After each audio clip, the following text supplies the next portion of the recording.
Everyone wants to know that. There are questions that everyone wants to know the answer to. Can we do a little bit of public Q&A? That'd be really helpful so you guys aren't totally rushed at the end of this. So that's cool. Yeah.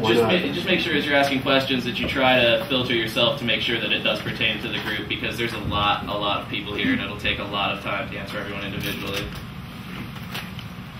When does it open? I mean, I think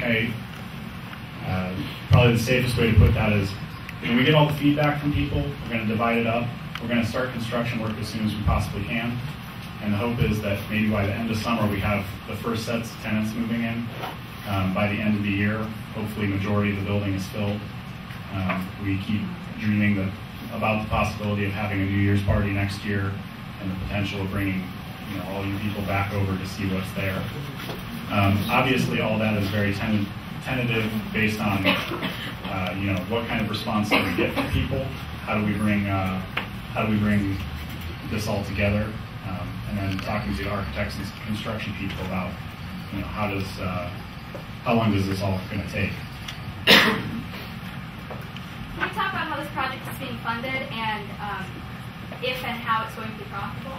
Yeah, actually, I was making a joke about the slide presentation here. I last night went in and retooled the whole thing and added a bunch of things that Kevin added about the funding. Would you like to talk to that? Sure.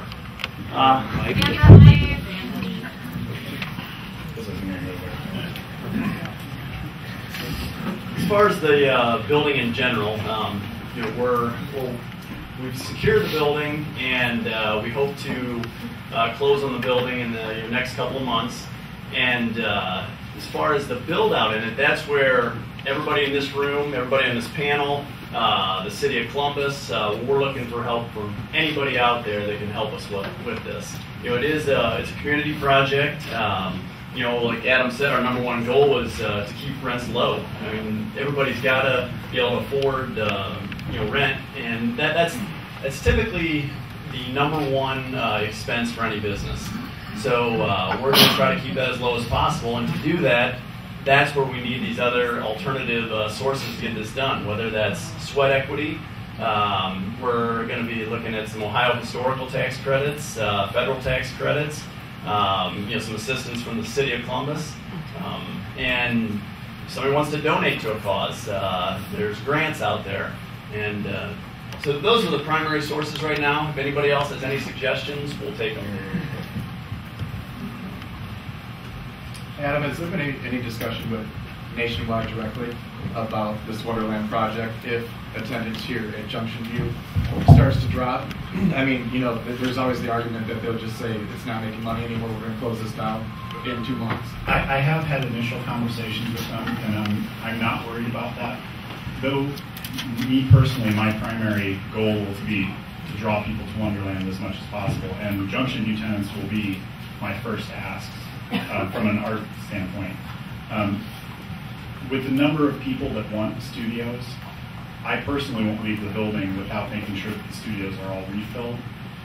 The waiting list right now is, I actually counted yesterday, there was 3 different waiting lists, and there's about 170 artists that aren't duplicates, on these lists that are still looking for space. And the chance of us creating more than 170 spaces is probably not going to happen.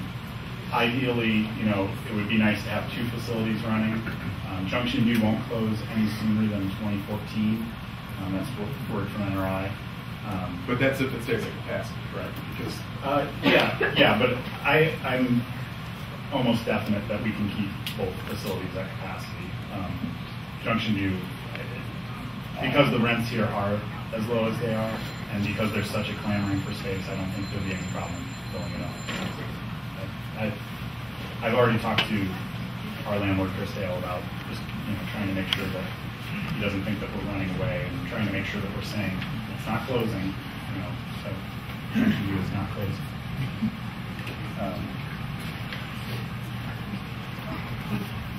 What's the neighborhood like? How many people are living there already? I don't really know much about it. Somebody from the neighborhood association. I can actually answer that. Yeah. It's Italian Village. Okay. It's, for the most part, a renovated neighborhood. There's still some transitional areas directly around Wonderbread itself.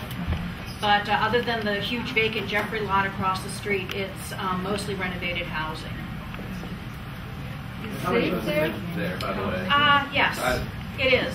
You know, it's like any other inner city neighborhood. It's reasonable caution. We had a break-in ourselves over the weekend, but we've lived there since 1985, and this is the first time we've actually had a break-in. So it's a good neighborhood. I live on Summit as well as having a business on High Street, and I've been working alone in the short north since 1980. Excellent, thank you. And just for the record, me and David and Kevin all live in the neighborhood. We're all can walk to Wonderland, or to the Wonderland factory. I can see it out my window. So we're very aware of the impact that we want to have on our own neighborhood. It's a great neighborhood. I love it. I wouldn't change it for it. Okay, perhaps we should break up into smaller groups and you guys can accost us. Thank you so much, everybody, for coming.